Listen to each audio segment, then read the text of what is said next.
Hi everyone, welcome to another episode of Earthy Cookhouse. I am Chef Ashti and I'm here to show you how to become a pro at plant-based cooking.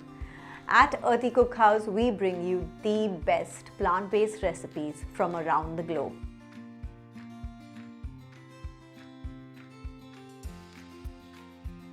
And today I'm going to do the impossible. Create an Eid special vegan Phirni.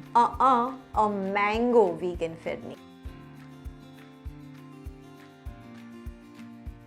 Indian desserts without dairy sounds impossible, but that's what I like about plant-based cooking. It really pushes you to explore different ingredients, different methods, and expand our taste palettes. I love using nut milks because they add this lovely nutty flavor which actually makes the desserts even more delicious. Not to mention that the nut milks are also a healthier alternative. So it's a win-win situation. So are you ready to begin?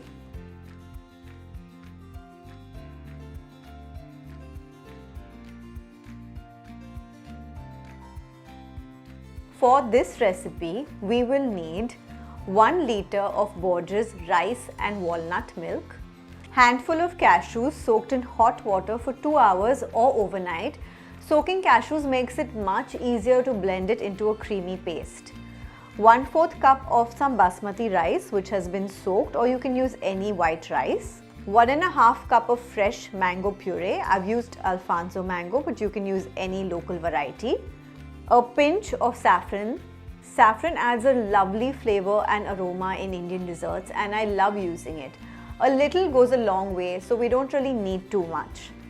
1/4 cup of sugar. Any sugar will work for this recipe. Some pistas and almonds sliced, and a teaspoon of cardamom powder. I also recommend using some dried rose petals if you have access to it. About 1 teaspoon would work for this recipe. So the first step is blending the rice and milk to make a thick paste. So we drain the water and add the rice to a blender along with 1/2 cup of Borges walnut milk.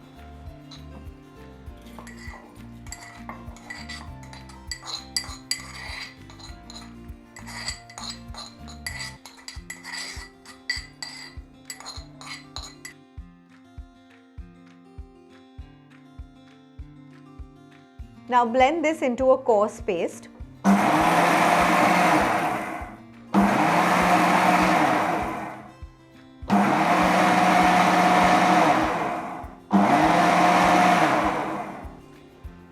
And this is what it should look like. It's a thick paste of the rice and water. I really like using the Borges walnut milk because it adds a really nice flavor to this dish.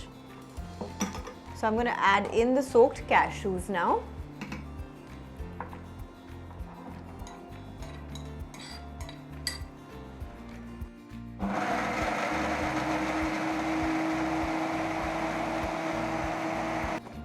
So this is what it should look like. It's a very thick paste like this.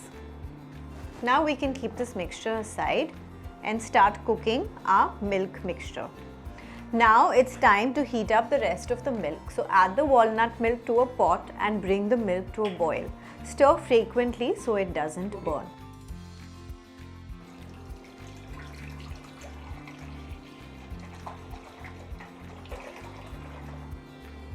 Add the walnut milk to a pot and bring the milk to a boil. Stir frequently so it doesn't burn. Now that you see it bubbling like this, it's time to add in the cashew and rice paste. So now I'm adding in the cashew and rice paste. So now that I've added the mixture, I'm going to just whisk it in so it blends. And then it's time to cook this on low to medium heat for about 20 minutes until the rice has been cooked.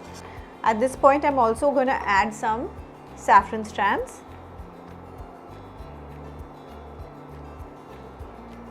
Which adds a beautiful aroma to this.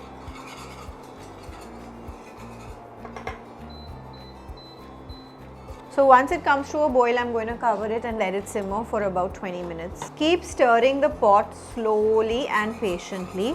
You can also do this motion to try and take out all the bits that have stuck to the bottom. Use your whisk and just move your hand like this. Even the sides, make sure to get in everything from the sides back into the pan. So now that the phirni has reduced and it's at this consistency, which is slightly thicker than a kheer, I'm going to add in the sugar.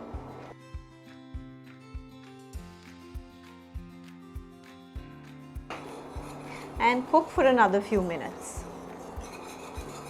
You can adjust the sugar as per your taste.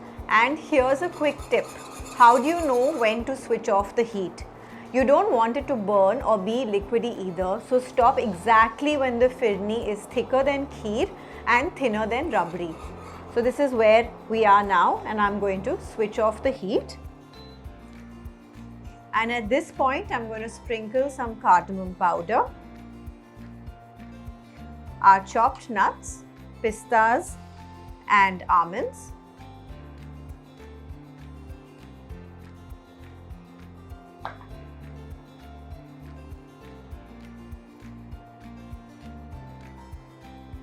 give it a quick mix.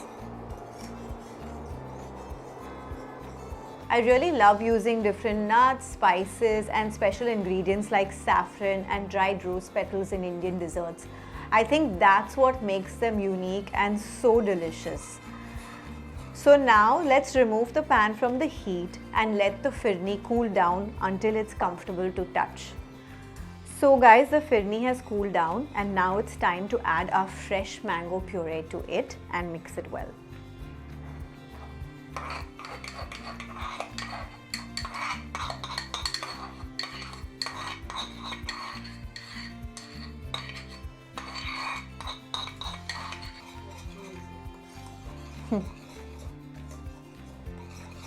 Now it's time to taste for sweetness because every mango is different. I've used a ripe Alfonso which was quite sweet, but if you need to add more sugar, feel free to do so at this time. I'm just going to have a quick bite and check.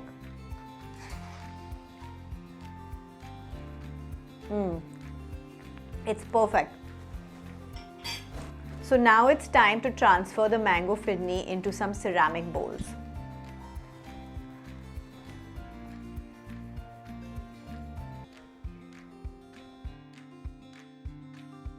Here's another quick tip. Covering it with a cling film will prevent the formation of a malai. So make sure you do this for all the bowls and make it stick to the phirni. So now let's refrigerate these for 3 to 4 hours. Now comes my favorite part of cooking. It's time to taste the vegan phirni. Just look at the texture. I think it looks perfect.